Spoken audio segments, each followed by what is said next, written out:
네, 시청자 여러분, 구독자 여러분, 100원, 200원 후원해 주시는 후원자 여러분들께 감사의 말씀을 드리면서 오늘 목요일 밤 집에 가는 길에 방송을 켰는데요. 가만히 보다 보면 어느 날 갑자기 그 역사 속에서 사라진 사람들이 많았어요. 그래서 갑작스럽게 역사 속에서 왜 사라지는지는 알 수가 없는데 사라져버린 사람들에 대한 얘기를 조금 하려고 합니다. 예를 들면은 그 세종대왕 시절에 과학자였던 장영실을 들 수가 있는데요. 세종대왕은 건강도 나빴지만 당뇨병으로 고생을 했지만 온천욕을 좋아해가지고 그 온양온천에 가기도 하고 지금 그 몇 호선입니까? 7호선과 1호선이 만나나요? 그 온수역에 그 온천을 많이 하러 갔어요. 그 온수 말 그대로 온천역이라는 얘기인데, 그런데 이제 자기가 타고 갈 그 임금이 타는 가마를 연이라고 그러는데, 그 연이 이제 장영실의 그런 그 주도로 만들어졌다가 부서지는 바람에 질책을 받고 관직에서 관작 삭탈이 됐죠. 그런데 그 이후에 기록이 없어요. 그 이후에 기록이 없다. 이게 참 애매모호한데, 일단은 장영실의 경우에는 동래부, 그러니까 지금 부산광역시 동래구죠. 동래부에 이제 관노비였어요. 어머니가 관노비였고, 아버지는 아버지대로 장씨가 있었는데 그 사이에서 이제 태어나가지고 장영실도 어머니의 직업을 따라서 관노비가 될 수밖에 없었어요. 그런데 그때 당시에 이제 이름을 부르기는 불러야 되는데 뭐 개똥이, 소똥이, 돌쇠, 돌석 뭐 이렇게 막 아무렇게나 부르고 있었는데, 영실이라는 번듯한 이름도 있고, 그 다음에 무엇보다도 이제 관노비가 장씨라는 성이 있었다. 그렇다고 할 것 같으면은 조금 거슬러 올라가가지고 고려시대 말기에 조상님 중에 누군가가 이제 성씨를 부여받은 그런 그 집안에서 자랐을 거다. 그러다가 이제 그 어떤 계기로 인해 가지고 처벌을 받아 가지고 그 할아버지 때나 아버지 때에서 이렇게 관노비로 전락하게 됐을 가능성이 있다. 이렇게는 이제 봐지거든요. 성씨를 우리가 이제 족보를 얻어서 가지게 된 역사가 그렇게 길지가 않다 보니 집안에 제사를 모시는 것도 거의 없었던 그 시절에 이 관노비지만 성씨가 있었다는 것은 상당한 의미가 있다고 봅니다. 그런데 이게 이제 만일에 사약을 받았으면 조선왕조실록 그 세종대왕 편에 이제 기록이 되었을 텐데, 그게 이제 기록이 안 돼 있는 걸로 봐가지고는 사약은 안 받은 것 같은데, 그렇다고 해도 그 이후에 무언가가 이제 역사 기록에 정확하게 남지를 않았어요. 관노비 출신으로 과학자로 성공해가지고 그럴싸한 직급에다가 이제 출세를 해가지고 대접을 받았던, 그리고 세종대왕과 같이 업무를 했던 사람이 하루아침에 나락으로 떨어지는데 그 이후에 뭐 기록이 없다. 이게 참 의문이죠.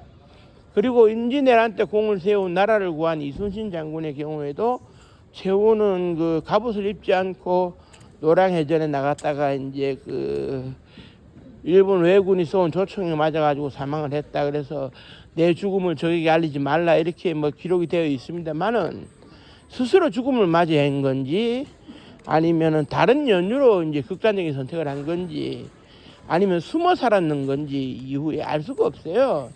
그때 당시에 민심이 선조에게 이반되면서 차라리 조선왕조를 끝내야 된다는 그런 국가적 민심의 분위기도 있었는데, 그러면 조선왕조를 끝내게 되면은 누가 임금이 되느냐의 문제에 있어 가지고 차라리 현실적으로 나라를 구한 이순신 장군이 임금이 되는 게 낫겠다는 그런 선조에 대한 비아냥이 많았거든요.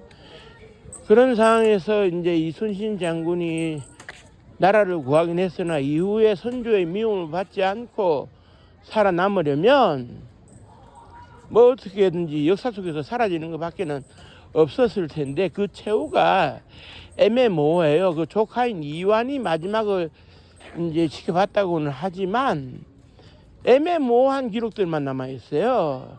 그리고 1860년대 지도 제작자로 유명했고 우리나라의 가장 현대적인 지도를 정확하게 이제 구해냈다 해가지고 그 유명해지고 있는 고산자 김정호 선생의 경우에도 그 일제가 이제 그 뭐라 그래야 될까, 그 일제가 그런 그 뭐라고 그래야 되나, 그 저기 그 왜곡한 그 역사 기록으로 인해 가지고 이제 소위 흥선대원군이 이 자식아 나라를 팔아먹으려고 국가 기밀을 팔아먹으려고 그랬느냐 실책을 받고 감옥에서 이제 옥살을 당했다 이렇게 이제 잘못 알려지고 있지만, 그때 당시에 저 흥선대원군은 지도 제작에 많은 예산을 쏟아붓고 있었는데 고산자 김정호만 처벌한다는 것도 말이 안 되고, 최한기를 비롯해 가지고 그때 당시 병인양요 당시에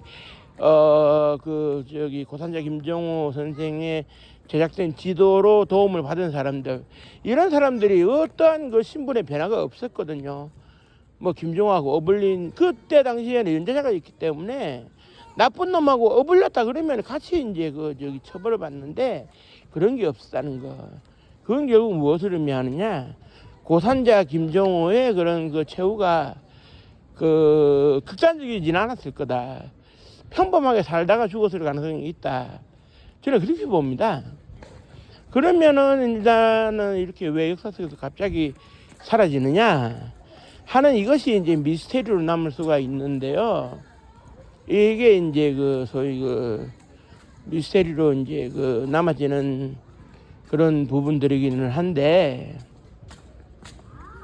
일단은 그렇게 보셔야 될 것 같아요. 그때 당시에 말 못할 사정이 있었던 거 아니냐. 역사 속으로 사라질 수밖에 없는 그런 말 못할 사정이 있었던 것 아니냐. 이렇게 이제 봐줄 수도 있는데, 뭐라 그래야 될까요. 아무튼, 그런 기록을 하지 못하는 데에는 사정이 있는 겁니다. 조선시대에는 왕조실록이나 승조원일기나 외에도 수많은 기록을 통해 가지고 내전일기라든지 그런 수많은 기록, 일성록 이런 것을 통해 가지고 이제 기록이 모든 걸 다 기록하게 돼 있는데, 이걸 기록하면 안 된다라고 했으면 그 시절에 어떤 사연이 있는 겁니다. 그런데 그 시절에 그 어떤 사연들을 알 수가 없는 것이, 다만 이렇게는 볼 수가 있을 것 같아요. 이게 기록이 남아버리면 아무래도 이제 국왕에 대한 존귀함이 사라진다든지 국왕에 대한 이미지가 나빠질 수 있을 그럴 가능성에 대비해 가지고 이제 기록을 남기지 않았을 가능성은 충분한데요. 그때 당시에는 왕의 체면으로 국가가 유지되는 시대였으니까 충분히 그럴 수 있다고 보고요. 다만 역사 속으로 사라지는 과정에서 개인이 마지막에 해고록을 남긴다든지 기록을 남긴 게 없어나노니, 물론 그게 없는 건지 누가 일부러 없앴는지 그건 잘 모르겠습니다만은, 아무래도 살아남으려고 하다 보니까 은인자중한 삶을 강요당했을 수도 있습니다. 그냥 말이지 숨쉬고 살아라는 식으로. 예를 들면 우리가 좀 극단적인 얘기는 한데 11.6 사건의 현장에 있다가 소외돼 버린 그런